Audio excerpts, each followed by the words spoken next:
मैंने सुना है, हालांकि पढ़ा भी है, जब ये देवियां एक संतान को जन्म देती हैं ना, तो इन देवियों का पुनर्जन्म होता है। कितना कष्ट हुआ होगा। और उसके बाद उसका लालन पालन करती। एक बात निवेदन करूं, ये देवियां अपने पुत्र के लालन पालन में अपना सारा श्रृंगार उस पुत्र के लालन पालन में न्यौछावर कर देती हैं। और उसके बाद गंदगी में सोती, पुत्र को स्वच्छता पवित्रता में शयन करवाती। पुत्र बड़ा हुआ, विवाह हो गया। उसके बाद जब मां वृद्ध होती है ना, तो महाराज पुत्र कहता है, मैया तुम मेरी मां ही नहीं हो। ओहो। एक पुत्र कहता है अपने मां से, आपने मेरे लिए किया ही क्या है। सोचो एक बार जरा, उस समय ऐसा लगता है ना कि ये पृथ्वी फट जाए तो समा जाए। तो बोले दंपति नाम चकल कनम। एक बात सुन लीजिए, ऐसी जगह में कलह होता है। जो अपने पूज्य पिता का सम्मान न करे, अपने पूज्या मां का सम्मान न करे, अपने घर में आए हुए अतिथि का सम्मान न करे, घर में कोई महात्मा आ जाए।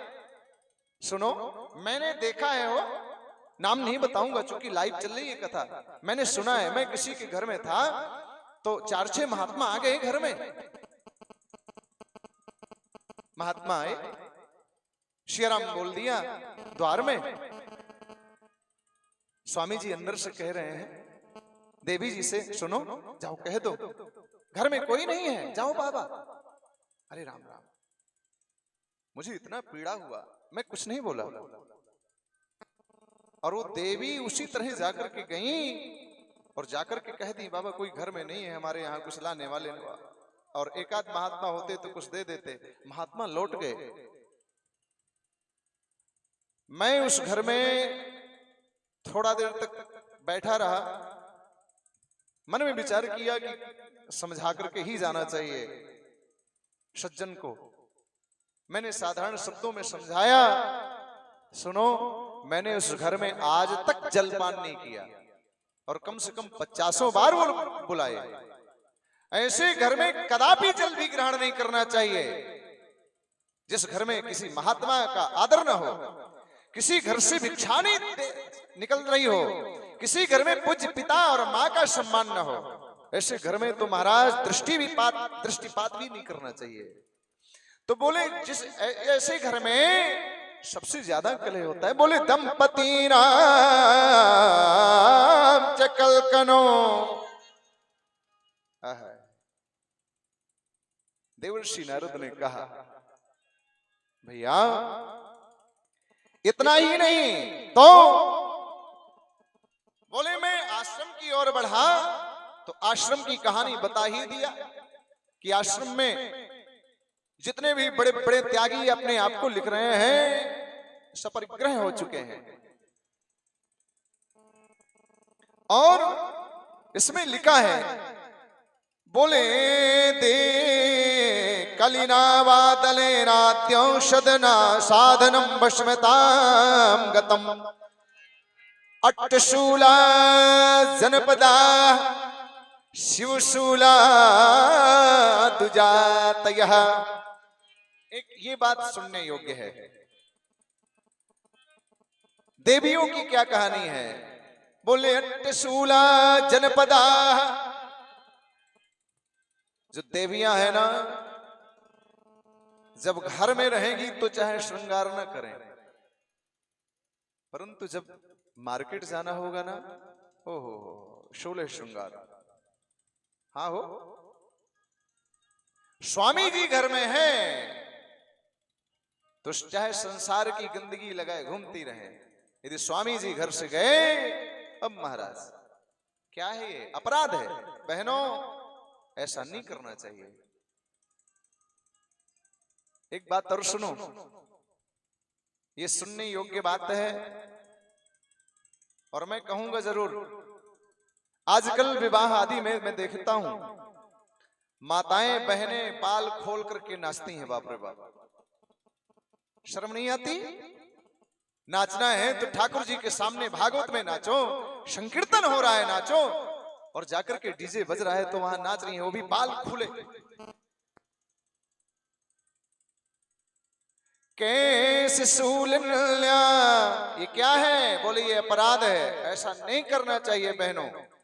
पर सुनो एक बात, वीर भोग्या वसुंधरा, सभी माताएं नहीं हैं, अभी भी ये इस पृथ्वी में ऐसी सती सावित्रियां अभी भी आज भी विद्यमान हैं, जो अपने सतीत्व को धारण करके रह रही हैं।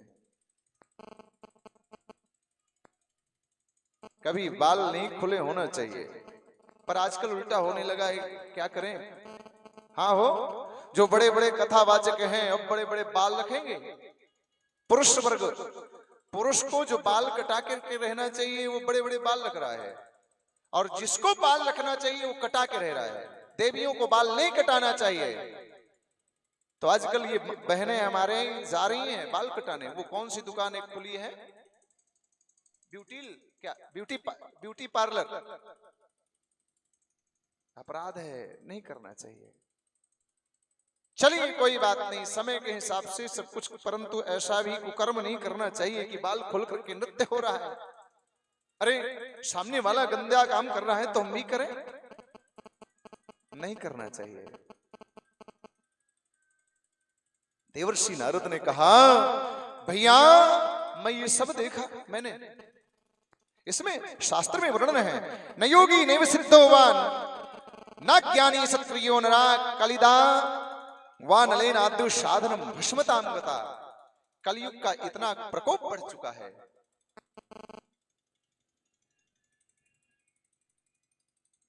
देवर्षि नारद कहते हैं, भैया ये सब मैंने देखा और भ्रमण करते करते करते करते पहुंच गया। कहां? बोले यमुना ततिमा पल्लो यत्र लीला हरे रभूत, जहां मेरे गोविंद ने लीलाएं की हैं। बोले मैं वहां पहुंच गया। कहां? बोले यमुना तटमा पल्लो आपन्नः तटः यमुना, यमुना के तट पर पहुंच गया। और जैसे पहुंचा ना तो मैं क्या देख रहा हूं, तत्राश्चर्यम मया दृष्टम, एक आश्चर्य मैंने देखा। दूर से देखता हूं कि वहां एक तरुणी, एक जवान स्त्री बैठी है,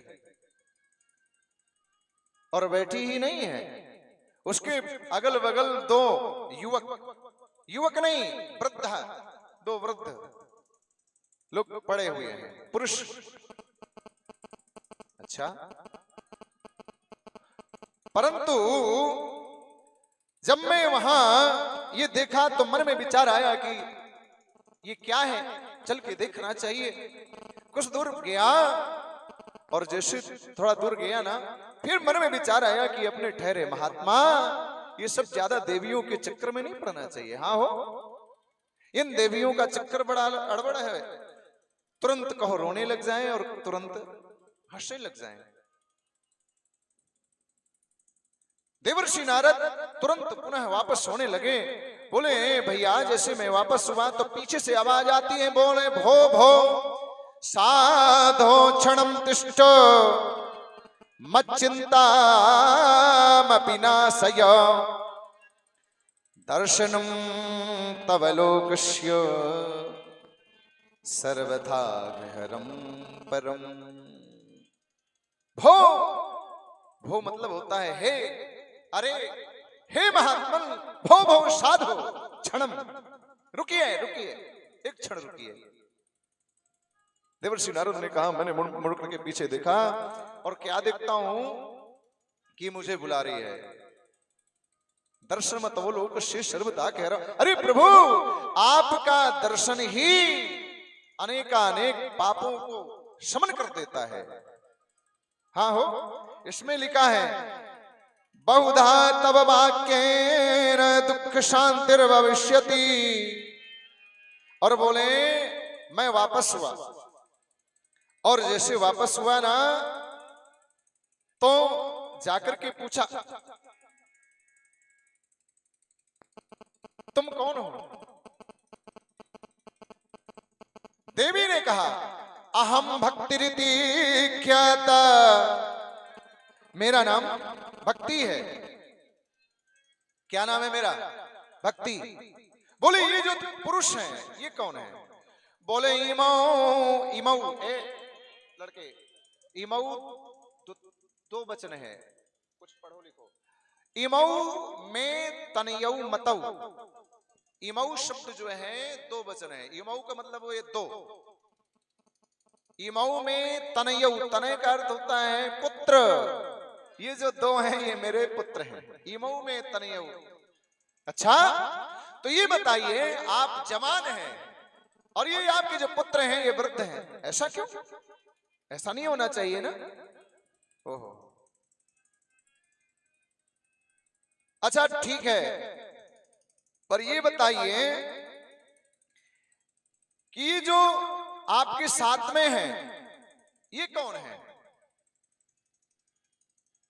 का पद्मलोचना, ये जो पद्मलोचनियां हैं देवियां हैं ये कौन है? देवी भक्ति कहती है गंगाद्याः सरिश्चैव मत्सेवार्थम समागताः। ये जो देवियां हैं तो कोई देवी भगवती गंगा है, कोई यमुना है, कोई सरस्वती है। ओहो, ये जो देवियां हैं ये सेवा कर रही हैं देवी भक्ति की।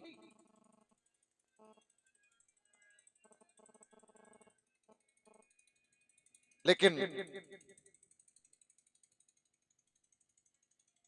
भक्ति ने कहा प्रभु मैंने सुना है कि आपका दर्शन मात्र से सारे पापों का शमन हो जाता है, और इतना ही नहीं तो आपकी कृपा हो गई महाराज ध्रुव पर, भगवान की कृपा हो गई केवल आपके दर्शन मात्र से। और इतना ही नहीं, बोली यस्य काया धवस्ते, महाराज प्रहलाद मां के गर्भ में थे और वहीं से आपने ऐसा कल्याण किया, तो प्रभु मेरा भी कल्याण करिए। भक्ति कह रही हैं यदि आपने कल्याण नहीं किया तो बोले इदम स्थानम परित्यज्य विदेशम गम्यते मया। यदि आपने कल्याण नहीं किया ना तो मैं इस पृथ्वी को छोड़ करके ना, इस भारत देश को छोड़ करके विदेश चली जाऊंगी। अच्छा आजकल विदेश की बड़ी होड़ लगी है हो। हाँ, वो चाहे एक अक्षर ना आता हो, यदि कोई कदाचित विदेश चला जाए ना और वहां से भले वो कभी गुरु चरणों में बैठ करके अध्ययन नहीं किया हो, विदेश भर चला जाए, वहां से आएगा अरे भैया साधारण वक्ता नहीं है, ये विदेश होके आया है। अरे राम, केवल वो विदेश चला जाए, विदेश की बड़ी होड़ पड़ी है। और जो अपने देश में है वो चाहे जीवन पर्यंत अध्ययन में उनका बीता हो, उनका कोई महत्व ही नहीं। छोड़ो, देवर्षि नारद ने कहा भैया से, सनातन सनत कुमारों से, अरे भैया देवी भक्ति ने कहा कि इदम स्थानम प्रत्यज्य विदेशम गम्यते मया, मैं विदेश चली जाऊंगी। और तब जैसे मैंने इस बात को सुना तो मैंने तुरंत कहा नहीं नहीं देवी ऐसा मत करना, मैं उपाय करूंगा, एकदम विदेश नहीं जाना। ठीक है, अब जो है महाराज देवर्षि नारद ने धीरे धीरे करके बहुत सारे उपाय किए। इसमें लिखा है कि वेद वेदांत घोषश्चय गीता पाठिर मुहुर्मुहु, वो जो पुत्र हैं उनके कानों में गीता का पाठ किया, परंतु वो उनकी जो वृद्धावस्था है वो खत्म नहीं हुई, वो लेटे हैं। जरा जरा मने होता है क्या, बुढ़ापा, जरा अवस्था प्राप्त है। वेद वेदांत घोषश्च गीता पाठैर्मुहुर्मुहुः, फिर भी कोई असर नहीं हुआ। एक बार हिलते डुलते फिर सो जाते। अब क्या करें? जब कोई असर नहीं हुआ अब क्या करें? तब फिर उन्होंने कहा यत् फलमनाधि तपसा न योगेन समाधिना तत्फलं लभते सम्यक् कलौकीनेन भाषि। तत्फलम लभते सम्यक् कलौ केशव कीर्तनात्। कीर्तन आदि करते हैं, पुनः वो ठीक होते हैं, पुनः सो जाते हैं। इस बात को जैसे देवर्षि नारद बताते, बोले मैं बड़ा परेशान हुआ, और जैसे परेशान हुआ तो इतने में क्या हुआ, बोले आकाशवाणी हुई। आकाशवाणी क्या हुई? आकाशवाणी से आदेश आता है कि सत्कर्म सूचकम न्यूनो, बोले केवल सत्कर्म करो। अब बताइए, किसी को कह दिया जाए सत्कर्म करो तो क्या करेंगे? किसी को पता है सत्कर्म क्या है? नहीं पता। बोले सत्कर्म क्या है? सत्कर्म करने के लिए मैं हर जगह घूमता, महात्माओं के पास गया। जब महात्माओं के पास गया तो महात्मा भी नहीं जानते, महात्मा भगे। देवर्षि नारद आ रहे हैं, इतने उच्च कोटि के महात्मा, हम इनको क्या बताएंगे? कुछ महात्मा तो भग जाए अपना अपना स्थान छोड़ करके, और कुछ महात्मा मूकी भूत्वा पलायन कृत्वा मूक हो जाए। कुछ महात्मा मूक हो जाए। भैया क्या हुआ? बोले नवरात्रि का व्रत चल रहा है। देवर्षि नारद ने प्रश्न कर दिया, क्या हुआ? बोले वो अधिक मास चल रहा है, 1 महीने का व्रत चल रहा है। देवर्षि नारद ने कहा, भैया मैं हर जगह भ्रमण किया, परंतु मुझको कोई बताने वाला नहीं है। अब देवर्षि नारद को शनकादियों ने कहा, अरे देवर्षि, बोले सत्कर्म भागवत की कथा ही है, कोई दूसरा नहीं है। अरे अच्छा तो ठीक है, भागवत की कथा है तो कहां होना चाहिए? बोले कथा होना चाहिए द्वार में। कहां होना चाहिए? द्वार में। अच्छा द्वार में क्यों होना चाहिए? एक प्रश्न उठता है कि द्वार में क्यों होना चाहिए? द्वार में इसलिए होना चाहिए कि जो बाहर के लोग हैं वो द्वार तक आ जाएंगे, और जो अंतःकरण के लोग हैं वो भी अंदर से निकल करके वहां तक आ जाएंगे, इसलिए द्वार में होना चाहिए कथा। तो द्वार क्या है? बोले हरिद्वार। अच्छा हरिद्वार का अर्थ क्या है? भगवान विष्णु का द्वार, पहला अर्थ। और हरिद्वार अर्थात भगवान शिव का द्वार भी है। तो जो हरिद्वार है वो भगवान का द्वार है, उसके और ऊपर जाएंगे ना तो भगवान का वो अंतःकरण है। बद्री विशाल आदि क्या है? वैकुंठ, साक्षात वैकुंठ है। ओहो, चारों भैया तैयार हो गए, देवर्षि नारद तैयार हो गए, वहां से चल दिए और आकर के गंगा द्वार समीप तो तटमानंद नामकम नानान ऋषिगणाय जुष्टम देव सिद्ध निषेवितम।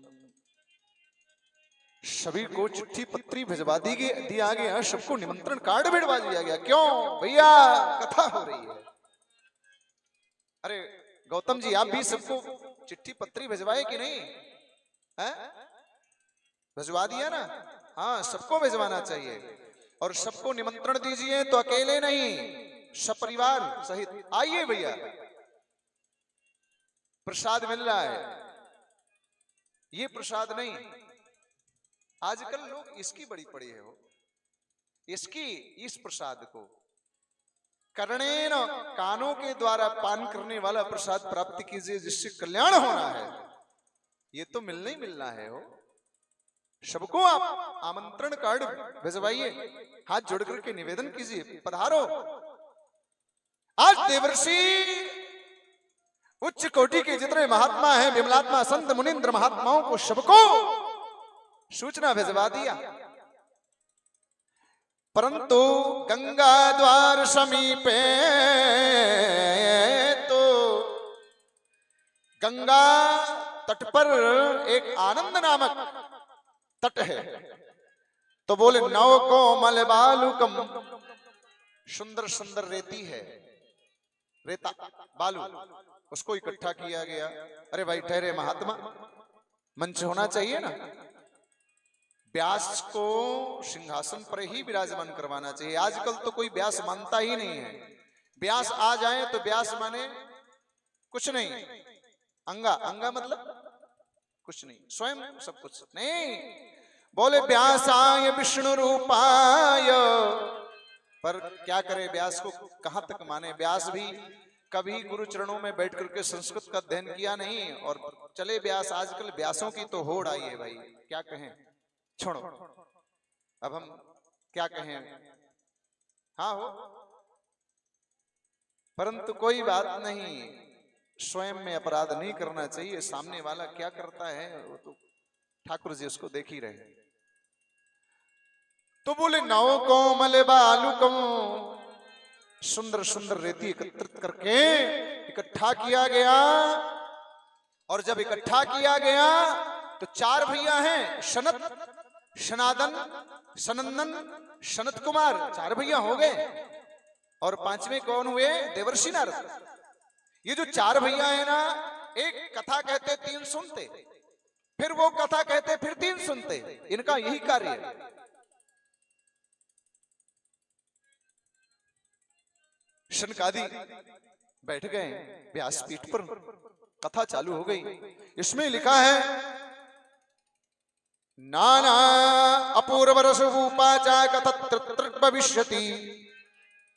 और जब कथा चालू हुई तो बड़े बड़े उच्च कोटि के महात्मा आए। इसमें लिखा है भृगुर वशिष्ठ च्यवन गौतम मेधातिथिर देवरात देवल। और सुनो, अकेले नहीं आए तो किसके साथ आए, बोले अपने देवियों सहित आए। बड़े बड़े जितने भी उच्च कोटि के महात्मा थे अपनी पत्नियों सहित आए। हाँ, आजकल किसी को निमंत्रण भेजिए ना तो बड़े, अरे भैया मुझी भर को बोला है, अरे हो सकता है धोखा हो गया हो।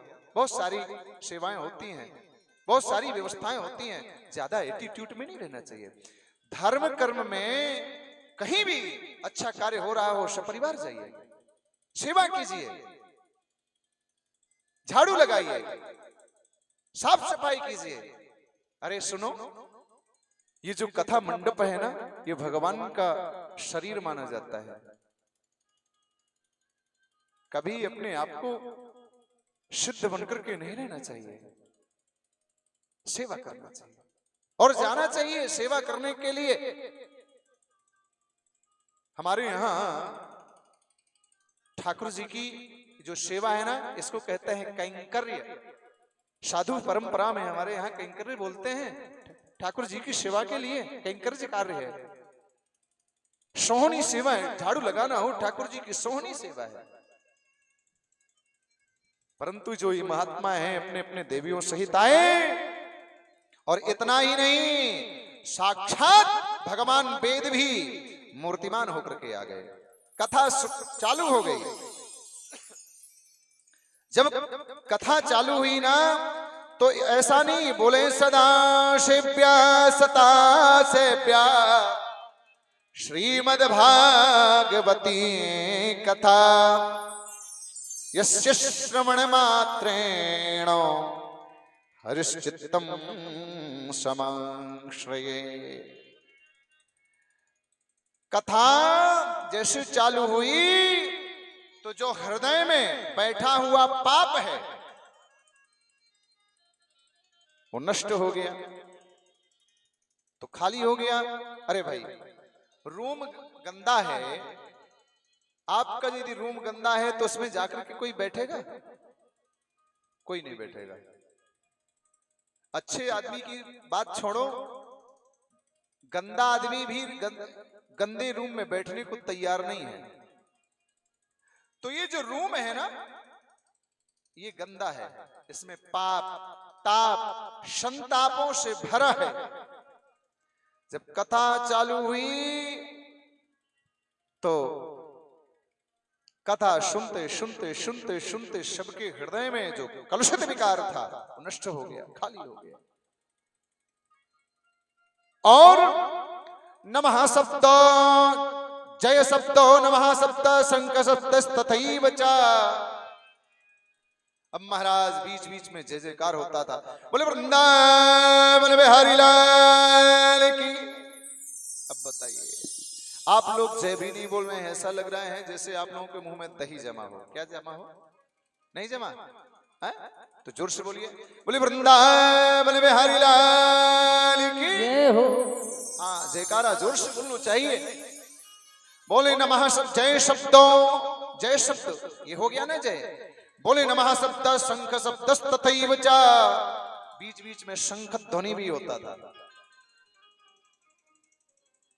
परंतु उस समय तबला और हारमोनियम नहीं था।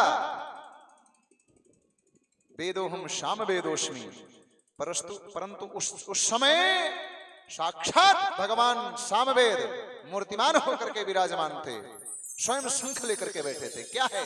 संगीत है। और सबके मध्य में देखते देखते एक युवती दो पुरुषों के साथ में नृत्य करने लगी। और जब नृत्य करने लगी तो उसने कहा क्वा तिष्ठामि क्वा गच्छामि। शनकादियों से कहा, अरे सुनो, मैं कहां बैठूं? देखिए एक बात, इस बात को तो उन्होंने कहा कथम प्रविष्टा कथमागतेयम। हे ऋषियों, हम कहां बैठे हैं? कथम प्रविष्टा कथमागतेयम मध्ये मुनीनामिति तर्कयन्तः। कहा कि मैं कहां बैठूं? तो ऋषियों ने कहा, जो सनकादि ऋषि हैं, उन्होंने, सनकादियों ने कहा, सुनो देवी, जो आपको खाली रूम मिल जाए, खाली स्थान मिल जाए, वहां बैठ जाओ। तो खाली स्थान क्या था? बोले सबके हृदय खाली हो चुके थे। हो चुके थे क्या? हाँ, कथा सुन करके, जब कथा सुनेंगे, भगवान के चरित्र सुनेंगे, तो जो अपने अंदर जो पाप हैं हृदय में बैठे हुए इस रूम में, वो नष्ट हो जाएंगे। तो ये रूम खाली हो गया, खाली हो गया ना। तो सनकादियों ने कहा मध्ये मुनीनामिति तर्कयन्तः। आपस में कानाफूसी होने लगी। बोले कहां बैठे? बोले जो खाली रूम होगा। तो खाली रूम क्या हुआ? बोले इन ऋषियों का, ये बैठे हुए जो देवियां हैं, इनका रूम खाली हो गया। देवी भक्ति उन दोनों पुत्रों के साथ में ज्ञान और वैराग्य के साथ में जाकर के विराजमान हो गई।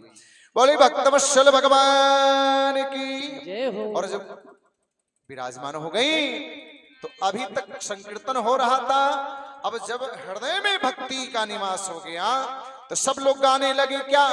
बोले श्री कृष्ण गोविंद हरे मुरारे, हे नाथ नारायण वासुदेवा। श्री कृष्ण गोविंद हरे मुरारे, हे नाथ नारायण वासुदेवा। श्री कृष्ण गोविंद हरे मुरारे, श्री कृष्ण गोविंद हरे मुरारे, श्री कृष्ण गोविंद हरे मुरारे, श्री कृष्ण गोविंद हरे मुरारे,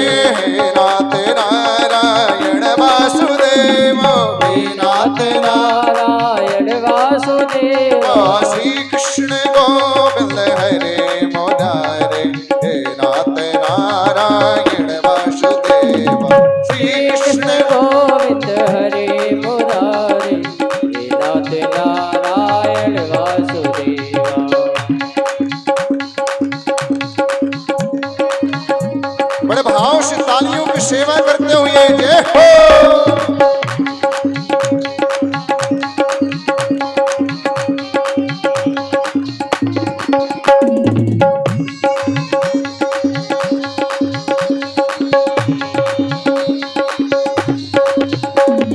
हे नाथ नारायण वासुदेव, हे नाथ नारायण वासुदेव, हे नाथ नारायण वासुदेव, हे नाथ नारायण वासुदेव, हे नाथ नारायण वासुदेव, हे नाथ नारायण वासुदेव, हे नाथ नारायण वासुदेव, हे नाथ नारायण वासुदेव, हे नाथ नारायण वासुदेव, हे नाथ नारायण वासुदेव। श्री कृष्ण गोविंद हरे मुरारे, हे नाथ नारायण वासुदेव, श्री कृष्ण गोविंद हरे मुरारे, हे नाथ नारायण वासुदेव। राधे कृष्ण कृष्ण कृष्ण कृष्ण कृष्ण कृष्ण कृष्ण राधे कृष्ण कृष्ण कृष्ण जय राधे कृष्ण कृष्ण कृष्ण कृष्ण कृष्ण कृष्ण कृष्ण राधे कृष्ण जय राधे कृष्ण कृष्ण कृष्ण कृष्ण कृष्ण कृष्ण कृष्ण राधे कृष्ण कृष्ण श्री कृष्ण गोविंद हरे मुरारे, हे नाथ नारायण वासुदेव, श्री कृष्ण गोविंद हरे मुरारे, हे नाथ नारायण वासुदेव। श्री कृष्ण गोविंद हरे मुरारे, हे नाथ नारायण वासुदेव, श्री कृष्ण गोविंद हरे मुरारे, हे नाथ नारायण वासुदेव। श्री कृष्ण गोविंद हरे मुरारे, हे नाथ नारायण वासुदेव, श्री कृष्ण गोविंद हरे मुरारे, हे नाथ नारायण वासुदेव, हे नाथ नारायण वासुदेव, हे नाथ नारायण वासुदेव, हे नाथ नारायण वासुदेव।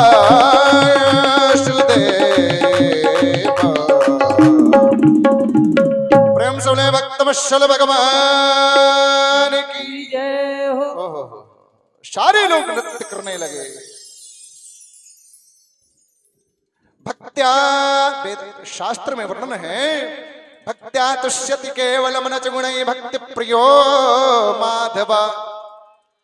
एक बात निवेदन करूं, ठाकुर जी वहीं आते हैं जहां भक्ति है। एक बात सुनो, आप लाख प्रयास कर लीजिए कि ठाकुर जी आपके घर में आ जाएं, संभव नहीं। हाँ हो,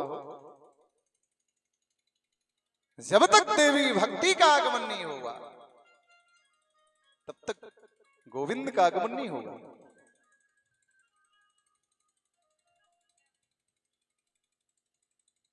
एक बात और सुनो, ये जितने देवता हैं उच्च कोटि के, सभी लोग संकीर्तन कर रहे हैं, सभी नृत्य कर रहे हैं। और सुनो, सबको संकीर्तन करना चाहिए।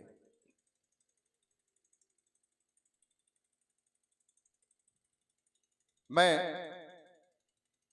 एक जगह गया था, कथा थी, एक गांव का नाम है गुलरिहा, मध्य प्रदेश में है, रीवा चाक घाट के पास में है। तो वहां अभी गर्मी में ही कथा थी, चार भाई हैं, 5।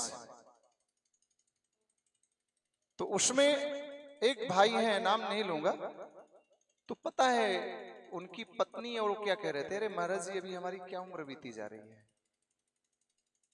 अरे राम राम राम राम, ये शरीर किस लिए मिला, अय्यासी करने के लिए?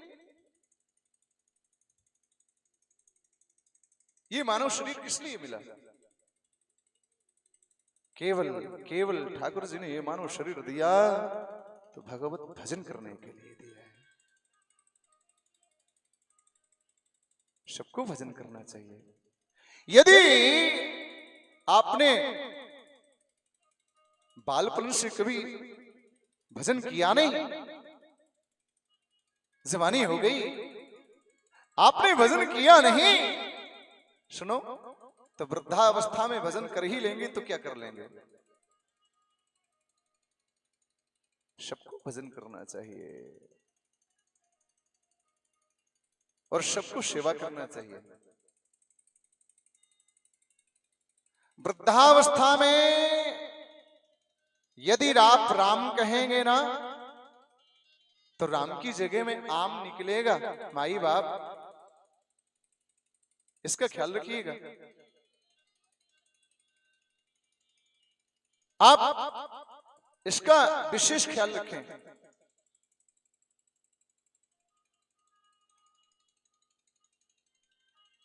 दूसरी बात ये कह रहा था,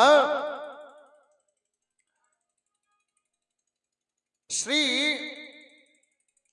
के विशुद्धंति बदलती महियो। अच्छा सुनो, ये जो भागवती कथा है इसके सुनने से क्या होता है, फल भी तो सबको मालूम होना चाहिए ना।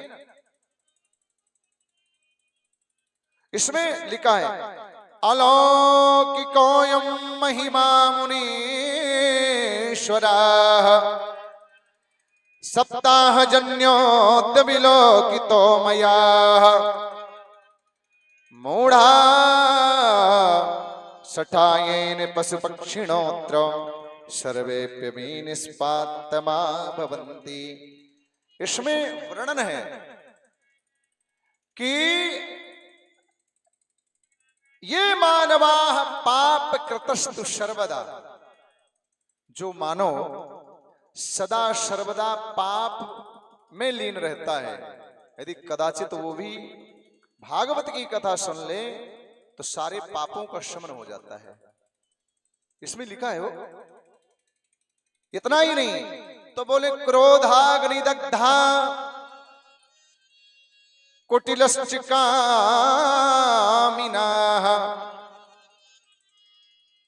जो क्रोधी लोग हैं ना, अच्छा पाप का जो जड़ है वो क्या है? क्रोध है। क्रोध है ना, क्रोध नहीं करना चाहिए। यजमान जी 7 दिन कोई भी कार्य हो परंतु क्रोध नहीं करना। परंतु ऐसा भी नहीं कि नहीं करें, क्योंकि सर्प को यदि सर्प फुसकार नहीं मारेगा ना तो उसको लोग मार डालेंगे, तो थोड़ा फुसकार भी जरूरी है, परंतु क्रोध नहीं करना। बोले क्रोधाग्निदग्धा कुटिलश्चिकामिनः। जो क्रोधी लोग हैं यदि वो भी श्री भागवत की कथा सुन ले तो कल्याण हो जाएगा। अब बोले कुटिलश्चिकामिनः, कुटिल है, कामी है, उनका भी कल्याण हो जाएगा।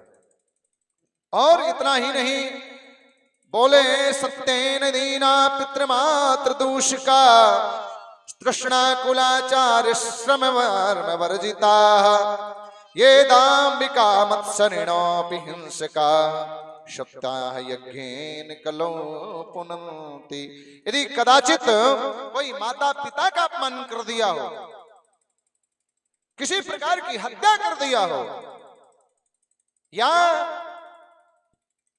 कोई भी ऐसा अपराध कर दिया हो, कदाचित वो सप्ताह यज्ञेन, परंतु कथा भी कैसी हो? बोले सप्ताह, 7 दिवसीय कथा, एक दिन के सुनने से नहीं होगा कुछ। तो यदि सप्ताह यज्ञेन भगवान की कथा सुने तो पाप का शमन हो जाएगा। परंतु पाप का शमन तभी होगा कि कथा सुनने का मतलब क्या हुआ? कथा सुनो और अपने जीवन में उतारो। महाराज जी ने कह दिया व्यासपीठ से क्रोध नहीं करना। घर में गए, कथा पूरी हुई, सबको 2 मिनट में, कभी कल्याण नहीं होगा। महाराज जी ने कहा कभी झूठ नहीं बोलना। कथा पूर्ण हुई और जाकर के गए, झूठ बोलने लगे, कभी कल्याण होने वाला ही नहीं है। माई बाप दिमाग से उतार दीजिए। आचरणम यादृशम आदेशः कुर्यात् तादृशम आचरणम कुर्युः। वैसा आचरण करना चाहिए जैसा आदेश हो वैसा आचरण। इतना ही नहीं, इसके बाद श्री सनत सनातन सनंदन सनत कुमारों ने एक उपाख्यान सुनाया। कौन सा उपाख्यान? बोले सुनो, एक इतिहास बताते हैं। कौन सा इतिहास है? बोले एक तुंगभद्रा नदी के तट पर एक ब्राह्मण देवता रहते थे, जिनका नाम था आत्मदेव। आत्मदेव बहुत अच्छे ब्राह्मण थे, कर्मकांडी ब्राह्मण थे, परंतु सुनो, उनकी कोई संतान नहीं थी। कर्मकांड आदि से, पूजा पाठ आदि से बहुत सारा धन प्राप्त होता, घर में लेकर के आते, रखते, उसको कोई संरक्षण करने वाला नहीं, अर्थात कोई उत्तराधिकारी नहीं। बहुत मन में ग्लानि होती। एक दिन इतनी ग्लानि हो गई कि वो घर से निकल गए। कहा? बोले आत्म दाह कर लूंगा या आत्महत्या कर लूंगा। तो उत्तर की ओर चल दिए, उत्तर दिशा की ओर, आत्महत्या करने के लिए। इसमें तो लिखा है महाराज कि जैसे आगे बढ़े ना तो एक तालाब मिला, जलमग्न था, और उस तालाब के किनारे जैसे पहुंचे ना तो उस तालाब में ब्राह्मण देवता छलांग लगाने वाले ही थे। पीछे से आवाज आ गई, रुको। मुड़ करके देखा, पीछे जैसे देखे एक यति, यति का मतलब एक सन्यासी महात्मा, आदेश दिया, रुको ब्राह्मण देवता, रुको रुको। ब्राह्मण देवता रुक गए। क्या हुआ? ब्राह्मण देवता दौड़ के गए, चरणों को पकड़ लिया, प्रणाम किया ऋषि को, सन्यासी को। सन्यासी के चरणों को पकड़ के गिड़गिड़ाने लगे, अरे ब्राह्मण देवता, हे भगवान, हे संत भगवान, सुनो, मेरे कोई संतान नहीं, और संतान ही नहीं, इतना सारा धन है, इसका संरक्षण करने वाला कोई नहीं। बहुत रोए। और सुनो, जैसे ब्राह्मण देवता रोए ना तो सन्यासी ने कहा, अरे ब्राह्मण परेशान न हो, मैं देखता हूं। सुनो, वो ठहरे असली महात्मा, और महात्मा ने जैसे ध्यान लगाया, और ध्यान लगा कर देखे कि 7 जन्म पर्यंत उस ब्राह्मण देवता के कोई संतान नहीं। सन्यासी ने कह दिया कि 7 जन्म पर्यंत कोई आपकी संतति नहीं है। इस बात को जैसे सुने ब्राह्मण देवता और महाराज रोने लगे, जोर जोर फूट फूट करके के चरणों को पकड़ करके बोले, मुझे संतान चाहिए, यदि संतान नहीं हुई तो मैं आपके चरणों में प्राणांत कर लूंगा। और वो जो सन्यासी थे मन में विचार किए कि अरे राम राम, यदि मेरे सामने ये ब्राह्मण देवता अपने प्राणांत करते हैं तो मुझे ब्रह्म हत्या लग जाएगी। एक बात सुन लो,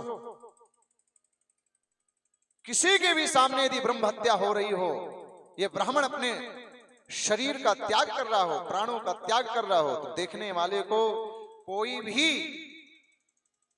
माई का लाल रोकने वाला नहीं है ब्रह्म हत्या से, उसको ब्रह्म हत्या लगनी ही लगनी है। एक बात नोट कर लीजिएगा। वो ठहरे सन्यासी, सन्यासी ने रोका, रुको रुको, मैं कुछ उपाय करता हूं। सन्यासी ने गोविंद से प्रार्थना किया और एक फल लेकर के दे दिया। ब्राह्मण देवता को, जाओ अपनी देवी को दे देना, पालेंगी और ठीक 9वें महीना सुंदर दिव्य पुत्र की प्राप्ति होगी। वो ब्राह्मण देवता दौड़ के लेकर के आए, और जो लेकर के आए ना, देवी अपनी पत्नी को दे दिया, जिसका नाम था धुंधली, धुम धुम करोती थी, धुंधली नाम था, दे दिया। और जैसे दिया ना तो सहेली बैठी थी, सहेली ने तो कहा, अरे बहन खा लो, ये प्रसाद है संत का, भगवान की कृपा, संत महात्मा की कृपा हो जाएगी, बालक पैदा हो जाएगा। लेकिन तरह तरह की वो बातें करती, अरे मेरा इतना बड़ा पेट हो जाएगा, मेरी नंद आ जाएगी, पेट हो जाएगा तो मैं भग नहीं पाऊंगी, घर में चोर आ जाएंगे तो सारा धन ले जाएंगे, और जब मैं गर्भवती हो जाऊंगी तो ननंद को बुलाना पड़ेगा, मेरे घर में ननंद रहेगी तो सारा धन वो लूट के ले जाएगी। अनेक अनेक प्रकार की बहुत सारे एवं कुतर्क योगे न, ऐसे ऐसे कुतर्कों को वो सोचती। लेकिन जो सहेली थी ना, वो छोड़ करके चली गई, अरे जाओ भाड़ में तू जा, मैं तो चली, वो चली गई। परंतु फिर भी मन में विचार आता रहा। रात्रि हो गई परंतु फल को नहीं खाया। अपनी बहन को पास पड़ोस के ही गांव में बहन रहती थी और बहन को बुलाया। बहन आ गई, बहन से सारा वृत्तांत बता दिया। बोले सुनो, एक किसी ठगिया महात्मा ने इस फल को दिया है। एक बात सुनो बहनों सज्जनों, यदि महात्माओं का आशीर्वाद हो जाए ना तो कुछ से कुछ हो सकता है। एक बात बताऊं, सुनिएगा एक बात। ये मनमुखी कथा नहीं है, ये कथा भक्तमाल में वर्णन है। एक सज्जन थे, उनकी कोई संतान नहीं थी और संतान ही नहीं, उनकी कुंडली में सप्त जन्म पर्यंत कोई संतान का योग ही नहीं था। परंतु उनमें एक खास बात क्या थी कि उनके घर में कोई ब्राह्मण आ जाए, कोई संत आ जाए तो बिना प्रसाद पवाए नहीं जाने देते थे। पति पत्नी खूब सेवा करते। कोई महात्मा आ जाए चरणों को धोना चाहिए, कोई ब्राह्मण आ जाए चरणों को धोकर के पान करना चाहिए, प्रसादी पवा करके खूब सेवा करते। एक दिन की बात है,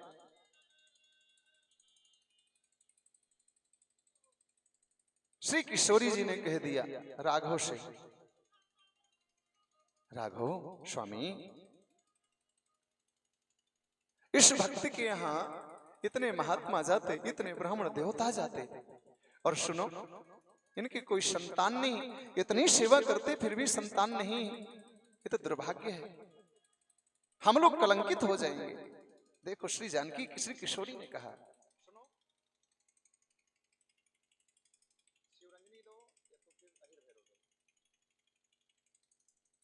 उन्होंने श्री किशोरी जी ने कहा राघव से कि हम कलंकित हो जाएंगे।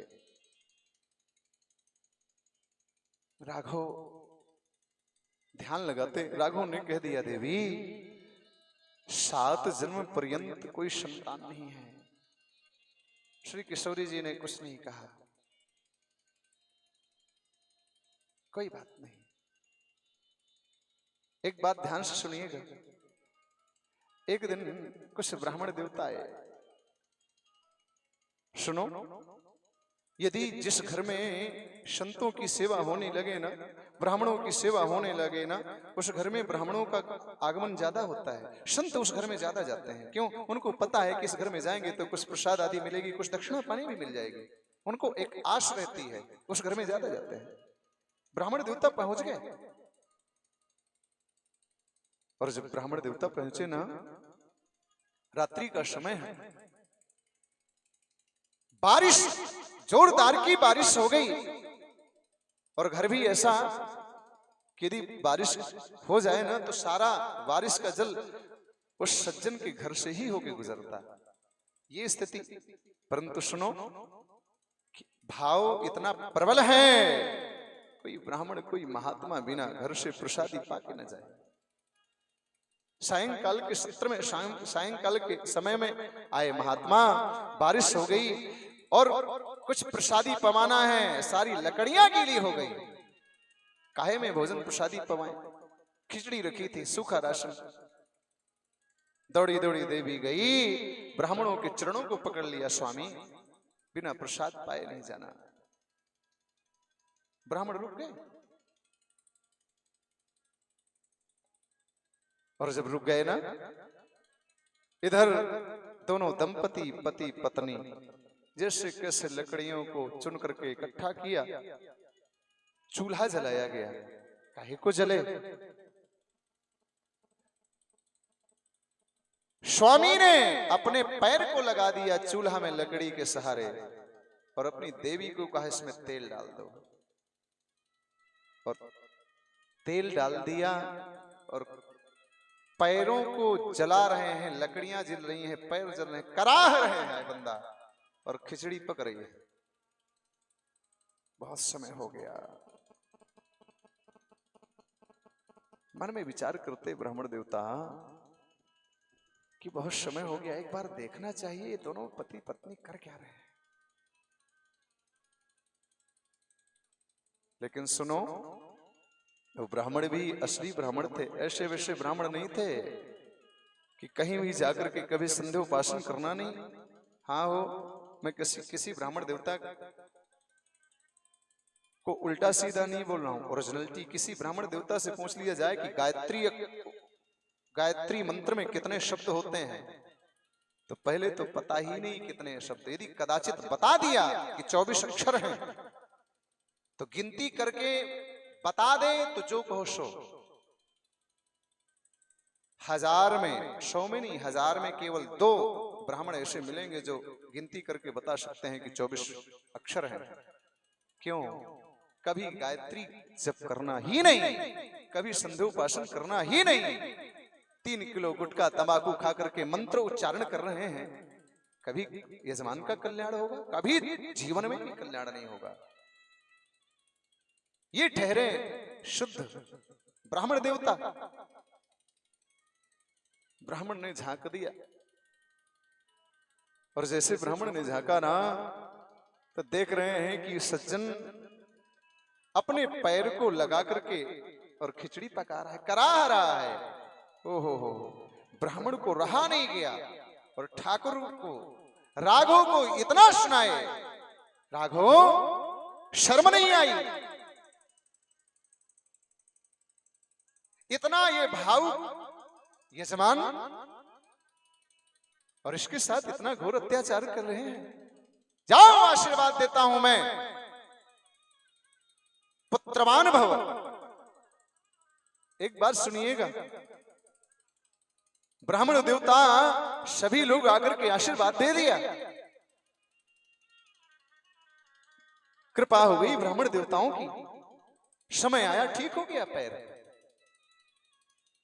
और ऐसा कृपा हुई ब्राह्मण देवताओं की कि देवी गर्भवती हुई, और ठीक 9 महीने बाद एक दिव्य सुंदर पुत्र की प्राप्ति हो गई। श्री किशोरी जी ने कह दिया राघव से, राघव स्वामी, आप तो कह रहे थे कि 7 जन्म पर्यंत कोई संतान है ही नहीं, और सुनो, देख करके चलो, देखिए उनकी तो संतान है। राघव ने कहा, ब्रह्मेति परमात्मेति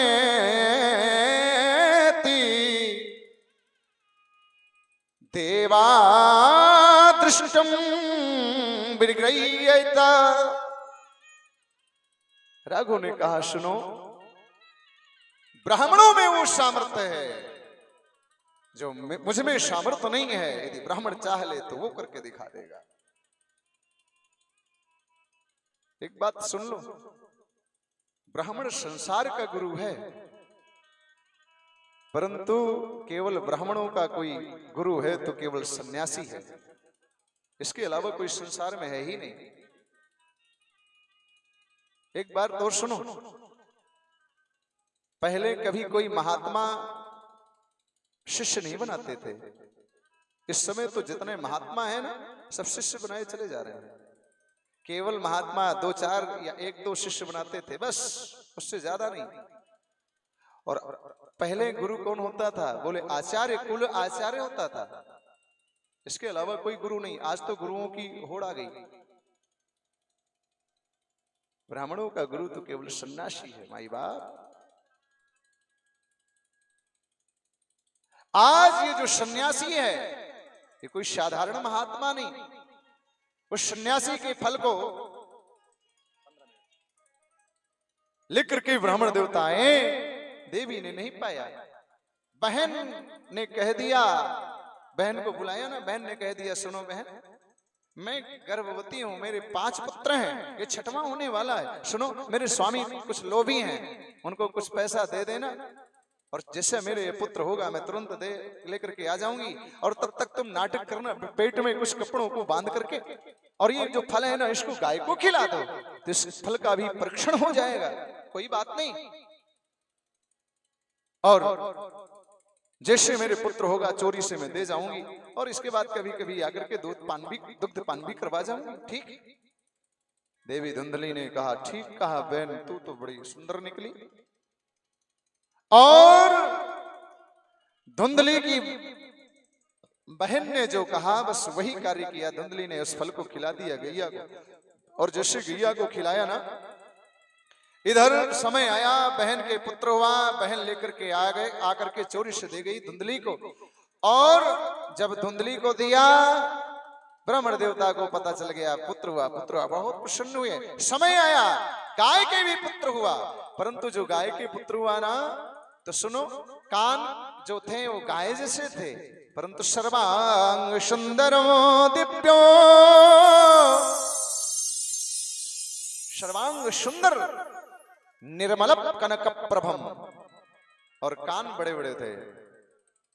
ठीक है, इनका नामकरण होना चाहिए। ब्राह्मण देवता ने नामकरण होना चाहिए। तो देवी धुंधली ने कहा, सुनो, मैंने 9 महीने कष्ट झेला, इसलिए मेरा नाम धुंधली, तो मेरे पुत्र का नाम धुंधकारी। ठीक है देवी, अच्छा ठीक है, धुंधकारी हो गया। परंतु जो गाय के हुआ, उनका नाम पड़ गया गोकर्ण। सब लोगों को बड़ी प्रसन्नता हुई। सब लोगों आकर के ब्राह्मण देवता से कहा, रे भैया ब्राह्मण देवता, जब ठाकुर जी की कृपा होती है ना, तो एक एक नहीं, बताइए, आपके घर में 2-2 पुत्रों का आगमन हो गया। ब्राह्मण देवता बड़े प्रसन्न, दोनों थोड़ा थोड़ा बढ़ने लगे। और जैसे बड़े हुए ना, तो धुंधकारी महाकला गोकर्णो पंडितो ज्ञानी। गोकर्ण महान पंडित हुआ और धुंधकारी महान आतताई खल हो गया। अब महाराज जब इस स्थिति को प्राप्त हुआ, तो एक दिन गोकर्ण जी ने अपने पूज्य पिताजी को गोकर्ण गीता का उपदेश दिया। बोले, पिताजी, देहे स्तिमान सरदिरोभितम त्यजत्वम जाया सदाम ममताम विमुंचो। आप एक काम करिए, कौन पुत्र, कौन पुत्री, कौन स्त्री, कौन घर मकान दुकान अटारी हाथी घोड़े सब त्याग करके आप घर वहां जंगल जाइए। तो बोले, दशमस्य पाठात, केवल भागवत के 10वें स्कंद का नित्य पाठ करिएगा और ठाकुर जी का भजन करिए। देखो, एक पुत्र आदेश करता है अपने पूज्य पिता को। आजकल यदि पुत्र ने कह दिया ना पूज्य पिता से कि आप भजन करिए, तो पिताजी भी महाराज आग बबूला हो जाएंगे, वहीं बक्के की तरह नजर लगाए बैठे हैं। अरे आपने विवाह कर दिया पुत्र का, पुत्रियों का विवाह कर दिया, अब तो केवल घर छोड़ करके माई बाप भजन करो। श्री गोकर्ण जी ने कहा, पिताजी, ये जो संसार है ये नाशवान है, शरीर है, आज नहीं कल जाना ही है। रहना नहीं देश, बदल दो यार, भैरवी दे दो, आशावरी दे दो, दरबारी दे दो, यमन दे दो। रहना नहीं देश वीराना है, रहना नहीं देश वीराना है, और रहना नहीं देश, ओ रहना नहीं देश वीराना है, रहना नहीं देश वीराना है, रहना नहीं देश वीराना है।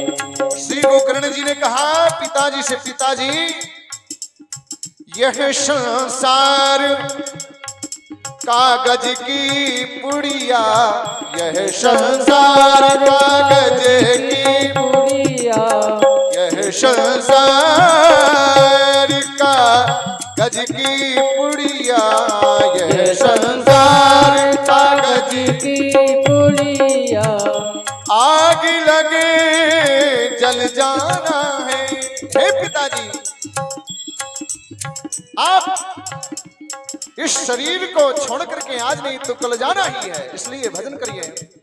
यह संसार मिट्टी का ढेला, यह संसार मिट्टी का ढेला, यह संसार मिट्टी का ढेला, बूंद पड़े घुल जाना है, बूंद पड़े घुल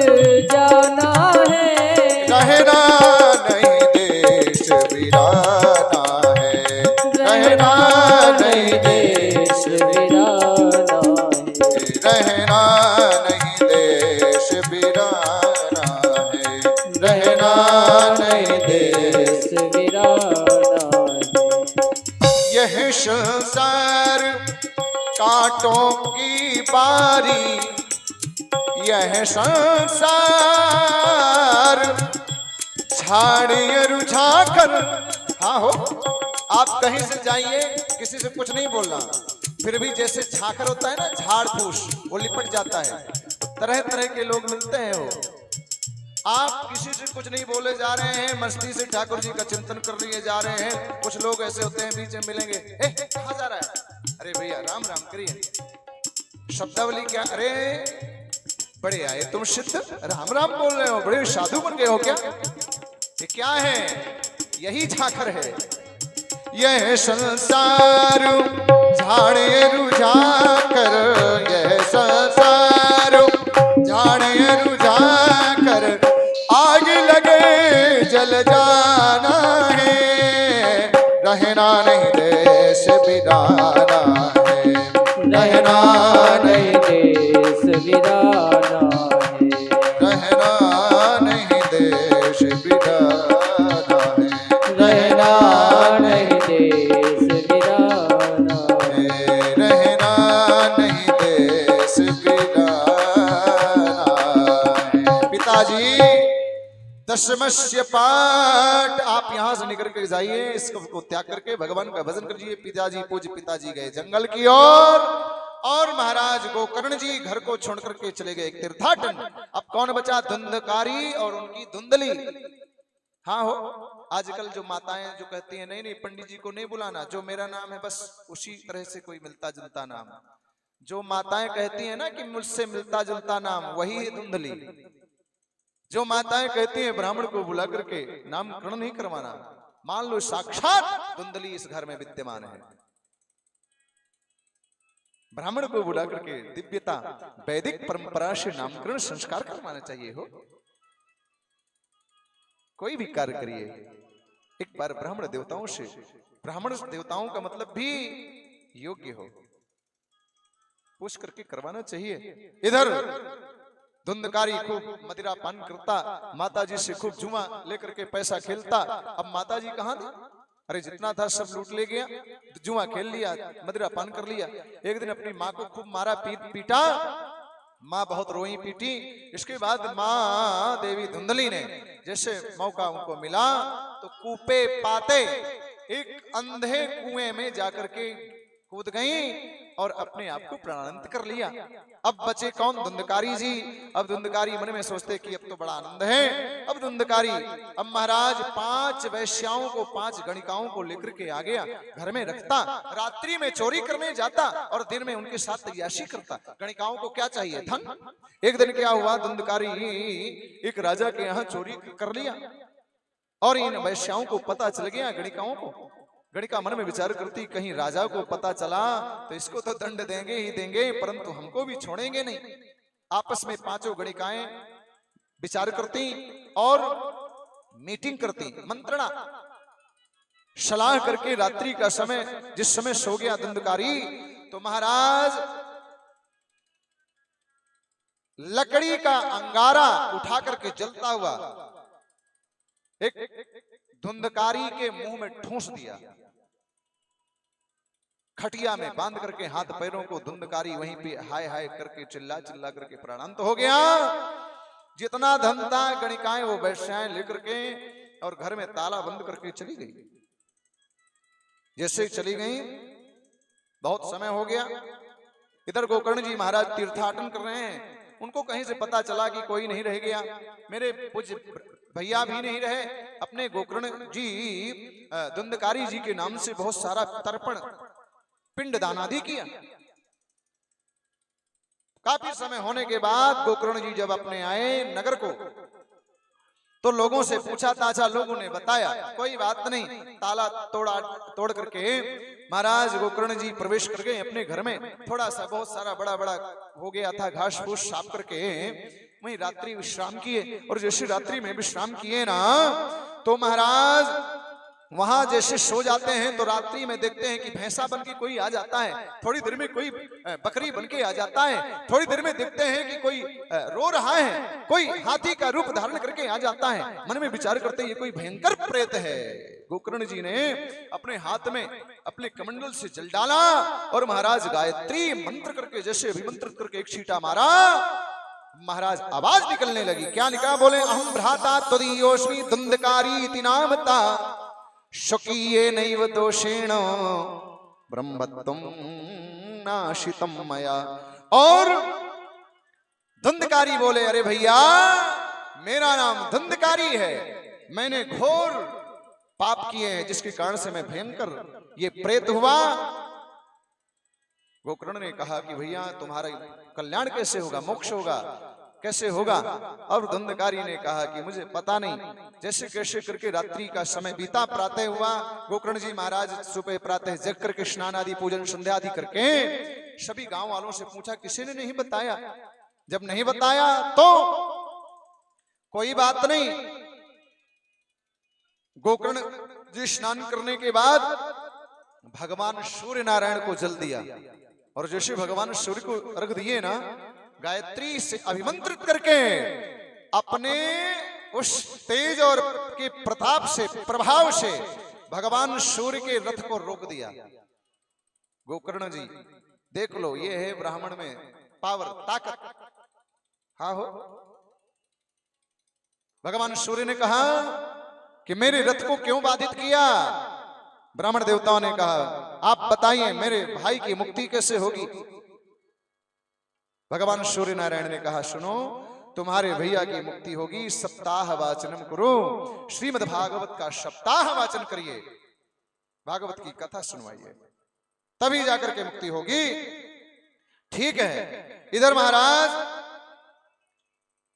श्री गोकर्ण जी महाराज कथा का आयोजन किया और जब से कथा का आयोजन रखा ना, तो आषाढ़ का महीना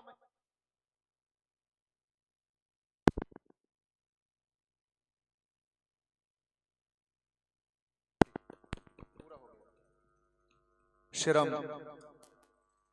आषाढ़ का महीना है, इस बात को ध्यान दीजिएगा, नहीं सर के ऊपर से निकल जाएगी। आषाढ़ शुक्ल अष्टमी तिथि से ये कथा चालू हुई थी। हाँ, और कथा चालू हो गई, लेकिन गोकर्ण जी कथा चालू किए, धुंधकारी प्रेत बना। भाई प्रेत का काम क्या है? हवा के रूप में रहता है, वो कहां बैठ करके सुने?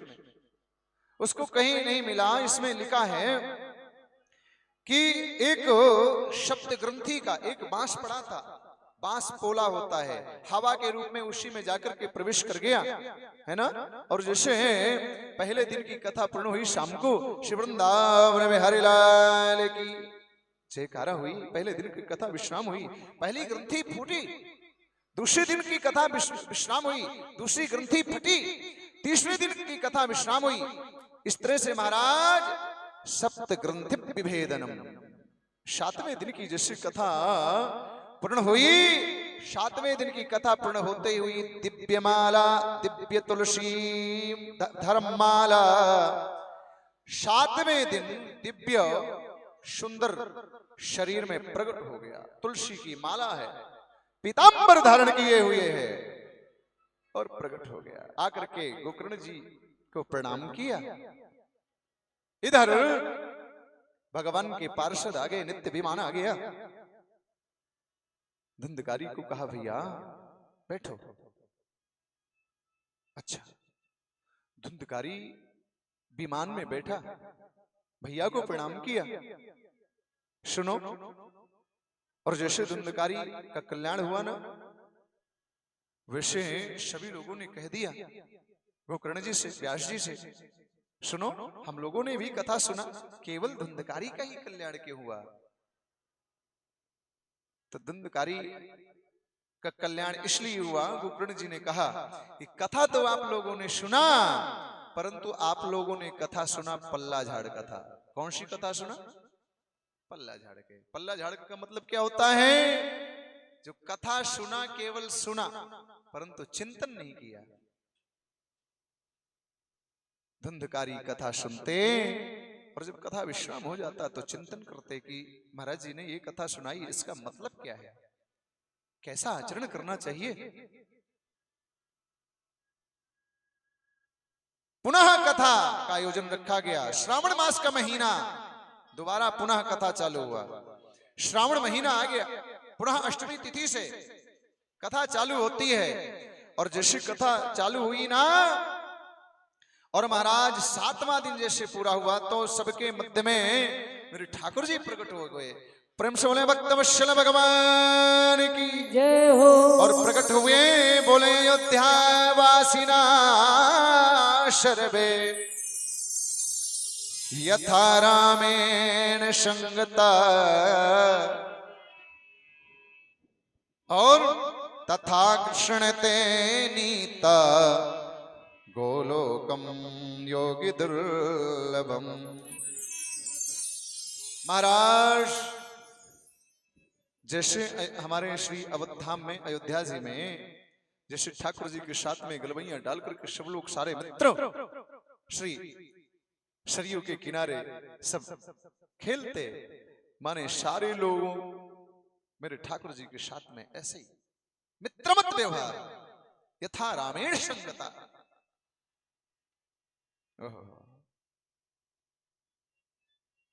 श्री सूत जी महाराज, ये कथा कहां चल रही है यजमान जी? कहां कथा चल रही है? कान का रोग है, नहीं सुनाई देता। बताइए कहां कथा चल रही है? नैमिषारण्य में है ना? नैमिषारण्य में कथा चल रही है। 88,000 ऋषियों को सूत जी सुना रहे हैं ये बात। सूत जी कहते हैं सुनो, अब जो कथा की विधि है वो सुन लेनी चाहिए। कथा की जो विधि है वो क्या है? तो बोले कभी भी कथा करवाएं तो केवल ब्राह्मण वक्ता होना चाहिए। लेकिन ब्राह्मण कैसा हो? बोले वैष्णव, वैष्णव होना चाहिए। वैष्णव का मतलब, अरे भाई आजकल कथावाचक ऐसे हैं, गले में तुलसी नहीं है, चंदन मस्तक पे तिलक नहीं है, कथावाचक चले आए। परंतु विरक्तो वैष्णवो विप्रो वेद शुद्धि विषा, माने वैदिक ब्राह्मण भी हो, शुद्धता पवित्रता का ज्ञान ही नहीं हो। हाँ, शुद्धता अशौच अवस्था में ब्राह्मण लोग कथा कर रहे हैं। अशौच अवस्था जानते हैं? अशौच का मतलब होता है अपवित्रता। गुटखा क्या है? मैं बहुत ज्यादा इसका विरोध करता हूं। मैं अनुष्ठान करवाता हूं ना, जानता हूं ब्राह्मण देवता गुटखा खाते हैं, स्पष्ट बोल देता हूं। 7 दिन तक ना तो मैं देखूं, ना मेरे यजमान या किसी के द्वारा मेरे पास सूचना है। ये गुटखा क्या है? अपवित्रता। खाना है ना तो सुपारी खाओ, राजभोग। हाँ हो, डंके की चोट में, सबके सामने। परंतु वो भी, उसकी भी एक मर्यादा है। ये क्या है? अशौच अवस्था। लोग शंका जाएंगे, कभी पवित्र होना ही नहीं।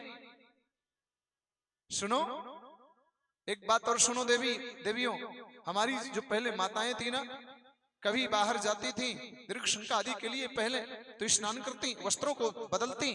अब तो मैंने देखा है बहनें जाती हैं, कोई शुद्धता का ख्याल ही नहीं। माफ कीजिएगा, पूर्ण तो नहीं है, कमियां तो हैं मुझमें भी, मैं जानता हूं, परंतु फिर भी कोशिश करते हैं, शुद्धता का विशेष ध्यान देते हैं हम लोग।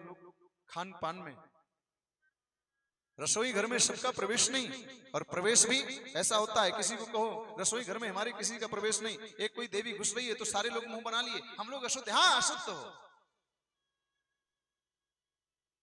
वहीं लेटे हो, वहीं गंदगी पड़ी है, तुम्हारे बगल से जूठा कटोरा पड़ा है, उसी में तुम्हारे वस्त्र लग रहे हैं, तुम्हारा सारा कपड़ा अशुद्ध हो गया, जूठा हो गया। दाहिने हाथ से भोजन करना चाहिए, बाएं हाथ से रोटी तोड़ रहे हैं, क्या है? अपवित्रता। खान पान का कोई ज्ञान ही नहीं, कैसा बैठना चाहिए, कैसा विचार करना चाहिए, कैसा आचार करना चाहिए। सीखो। एक बात और सुनिए, ये बात कहां से आपको सीखने को मिलेगी बहनों, माताओं, सज्जनों? केवल जो हमारे पुरखा हैं, हमारे जो वयोवृद्ध हैं उनसे सीखने को मिलेगा, या गुरुजनों के चरणों में रहने से मिलेगा, या आचार्यों से मिलेगा। इसके अलावा कुछ भी नहीं मिलने वाला। एक उदाहरण दे रहा हूं, हमारे इंटरनेशनल सबसे बड़ा हमारा एक सबसे बड़ा आतताई या यूं कहें डाकू, सबसे बड़ा डाकू कौन था? लादेन। आदरणीय राजू भैया आप सुने हैं लादेन का नाम? और लादेन कोई साधारण नहीं था, सीए था, सीए चार्टेड अकाउंटेंट था, इतना पढ़ा लिखा था। पर इतना बड़ा आतंकवादी कैसे निकला? क्योंकि सत्संग नहीं मिला। हाँ हो,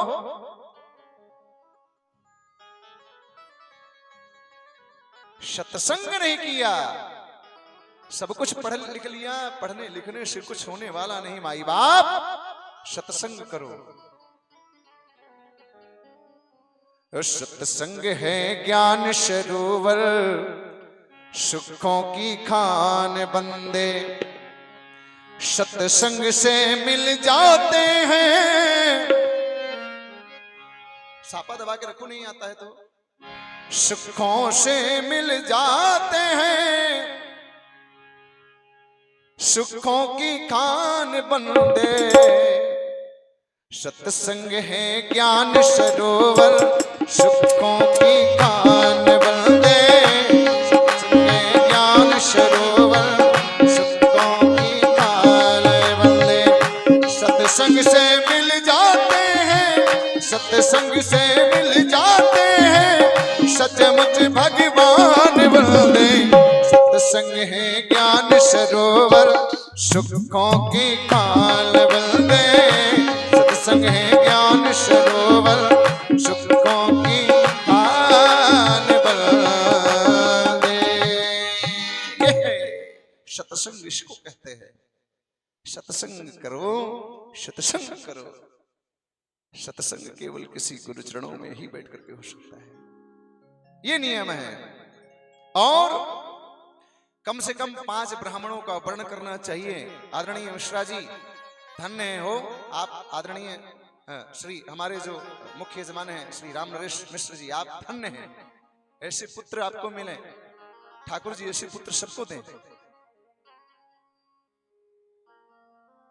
मैं बड़ाई नहीं करता, क्योंकि अब मूली खाएंगे तो मूली की डकार अभी नहीं तो थोड़ी देर बाद तो आएगी ही ना। हाँ, स्वयं जाकर के बेशक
निवेदन कर रहा था, अच्छे अच्छे पैसे वाले और कथा नहीं करवा पाते। भले स्वयं का होटल है, सुनो, प्लेट धो करके रोड में बैठ करके अपने पूज्य पिता को कथा सुनवा रहे हैं। साधारण बात है वो, साधारण बात नहीं है। एक भैया यहां बैठ करके चौकीदारी कर रहा है, एक भैया वहां यहाँ के इस कार्यक्रम के लिए एक एक पैसा कमा रहा है। एक भैया यहाँ फिर आएंगे तो एक भैया फिर रात्रि जागरण करेंगे। क्या है, मैं बहुत बड़ा बड़भागी समझता हूं आपको। ठाकुर जी सबको ऐसे पुत्र दें। एक बात और सुनो, जवानी में पुत्र सेवा कर सकता है, परंतु बुढ़ापे में कर दे यदि बुढ़ापा सफल हो गया। हाँ, तो ये बात कहां से आई? बोले